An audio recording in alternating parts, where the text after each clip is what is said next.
म्हणजे एका ठिकाणी गोळा करून त्यांना गावाच्या बाहेर नेऊन फेकला पाहिजे. ठेल्यावाल्याने कुठे जाऊ, मग आमची बी सोय लावून द्या. जे मैदान आहेत तिथे गार्डनिंग करायला हवं. नागपूरमध्ये असं आहे की सांडपाण्याची गटर ची समस्या किंवा शिवर लाईनची समस्या किंवा रोडची काही भागात ज्यावेळेस आम्हाला गरज राहते, ठेलेवाल्यांना गरज राहते, ठेलेवाल्यांना असं गरज काम नाही करत. येत्या 15 जानेवारीला आपल्या राज्यामध्ये 29 महानगरपालिकांसाठी जे आहे मतदान होणार आहे आणि नागपूरमध्ये देखील 15 जानेवारी 2026 रोजी मतदान होणार आहे. त्यापूर्वी आपण इथल्या नागरिकांशी चर्चा करणार आहोत, त्यांच्याकडनं जाणून घेणार आहोत की ते मतदानासाठी तयार आहेत का, त्यांना नगरसेवक कसा हवा आहे. आपण बघतो की 2022 मध्ये हे इलेक्शन होणार होते, ते काही कारणास्तव जे आहे टळले आणि नंतर आपण बघतो की आता जे आहे सर्वोच्च न्यायालयाने जो निकाल दिला की 31 जानेवारी 2026 पूर्वी स्थानिक स्वराज्य संस्थेच्या निवडणुका ज्या आहेत त्या पूर्ण करायच्या आहेत. त्याआधी तुम्हाला जी आहे स्थानिक लेवलवरची बॉडी जी आहे ती बसवायची आहे आणि आपण बघतो की 15 जानेवारीला अखेर जे आहे महानगरपालिकेच्या या इलेक्शन्स जे आहेत ते संपन्न होणार आहे. मतदार राजा काय म्हणतो नेमका, त्यांना कसा नगरसेवक हवा आहे, काय त्यांच्या नेमक्या समस्या आहे किंवा काय अपेक्षा आहे होणाऱ्या नगरसेवकाकडून. 151 नगरसेवक जे आहेत ते प्रतिनिधित्व करणार आहेत नागपूर शहराचं. काय सांगाल दादा, मतदार म्हणून तुम्ही तयार आहात 15 जानेवारीला मतदार मधून 15 जानेवारीला मतदानासाठी आम्ही तयार आहोत. ऑलरेडी इलेक्शन खूप डिले झालेलं आहे आणि आधी म्हणजे काही कोर्टच्या याच्यामुळे, सुप्रीम कोर्टमुळे डिले झाला आणि आधी काही दिवस डिलेच झालेला. तर आम्ही बिलकुल 15 जानेवारीला उत्स्फूर्तपणे मतदानाला तयार आहोत. कसा नगरसेवक हवाय तुम्हाला? नगरसेवक जो तुमच्या ग्राउंड लेवलच्या ज्या समस्या आहेत त्या फुलफिल करणारा असावा, ना की कोणत्या पार्टीला निवडून देण्यापेक्षा असा नगरसेवक जो तुमच्या मूलभूत ज्या सुविधा आहेत त्या पूर्ण तुमच्या एरियातल्या किंवा तुमच्या रहिवासी एरियातल्या पूर्ण करणारा हवा. नक्कीच. कोणत्या समस्यांना सध्या तुम्ही आता तोंड देत आहे आणि असं वाटतं की आता जर नगरसेवक कॉर्पोरेटर असता तर आम्ही ही समस्या त्यांना बोलून दाखवली असती? सध्या आमच्या एरियात तर ऑलरेडी समस्या काही जास्त नाही आहे, पण ओव्हरऑल जर नागपूर आता एक वाढत चाललेलं आहे तर त्याच्यामुळे नागपूरमध्ये असं आहे की सांडपाण्याची गटर ची समस्या किंवा शिवर लाईनची समस्या किंवा रोडची काही भागात समस्या आहे, तर त्या ऍटलिस्ट नगरसेवकांनी त्या फुलफिल करायला.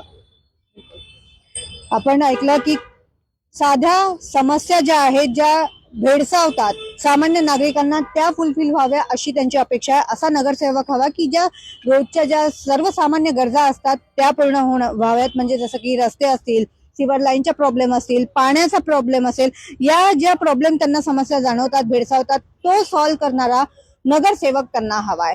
काय सांगाल दादा, तुम्हाला कसा नगरसेवक हवा आहे? 15 जानेवारीला मतदान होतंय, तयार आहात का? तयार आहोत मॅडम.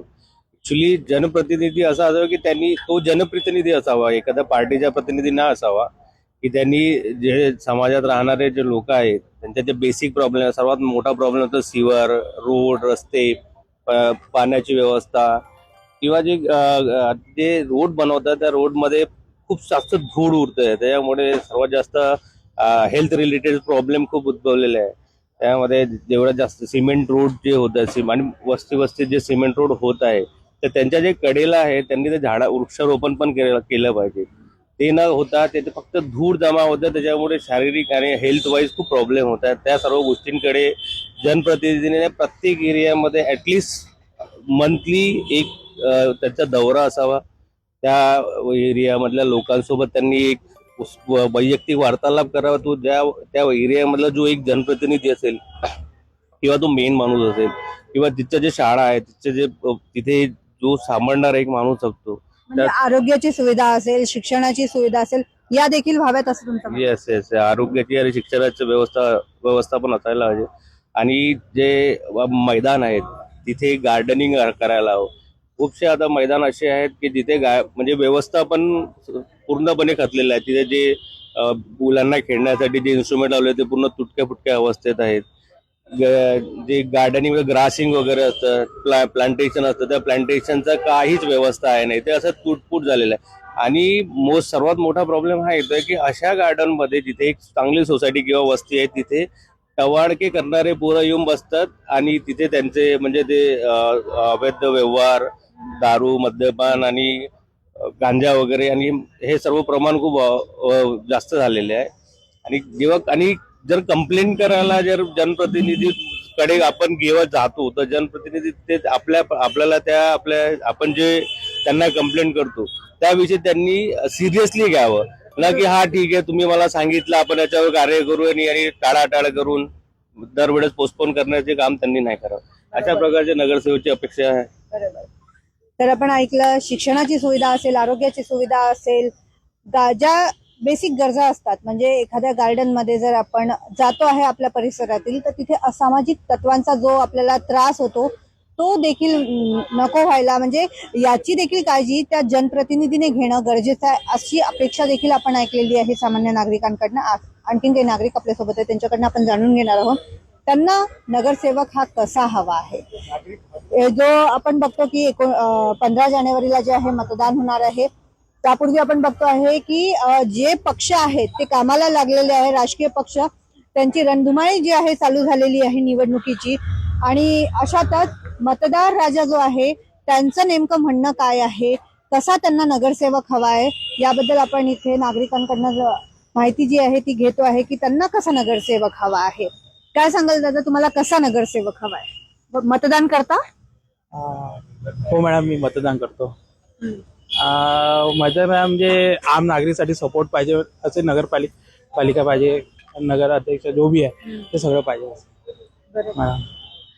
मेन म्हणजे कसं आहे मॅडम, जे ग्राउंड आहे आता सगळं जास्त सिमेंट रोड बनत आहे, तसं ना एन्व्हायरमेंटमध्ये बी थोडा साईड इफेक्ट पाहिजे. आता जसंही बी तुम्ही ऑल इंडिया किंवा फॉरेनमध्ये पहा, जास्त सिमेंट रोडची गरज नाही आहे. तर जे डांबर रोड बी जेणेकरून जमिनीच्या अंदर पाणी बी गेलं पाहिजे, ॲटमॉस्फिअरला थोडं धरतीला सपोर्ट भेटलं पाहिजे. आपण धरती आई बी समजतो, एक वर्ड आहे, हे माझी हे आहे. जास्त सिमेंट रोडची गरज नाही मला माझ्याकडून गव्हर्नमेंटला आहे म्हणण्याच्या.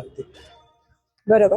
तर आपण बघितलं की नागपूर शहरामध्ये आपल्याला सिमेंट रोडचं प्रमाण जास्त दिसतं, म्हणजे आजकाल सगळीचकडे सिमेंट रोड केले जातात, पण सामान्य नागरिकांना असं वाटतं की सिमेंट रोड नको. त्यांनी त्या भावना देखील त्यांच्या सांगितलेल्या आहेत, का नको. काकू, काय सांगाल, नगरसेवक तुम्हाला कसा हवा आहे? काकूंशी आपण बोलणार. एक नगरसेवकची का लेणं देणं आहे? माझं काम बरं आहे, मी बरी आहे इथेचा. नगरसेवक कोणते मला साथ देणार आहे?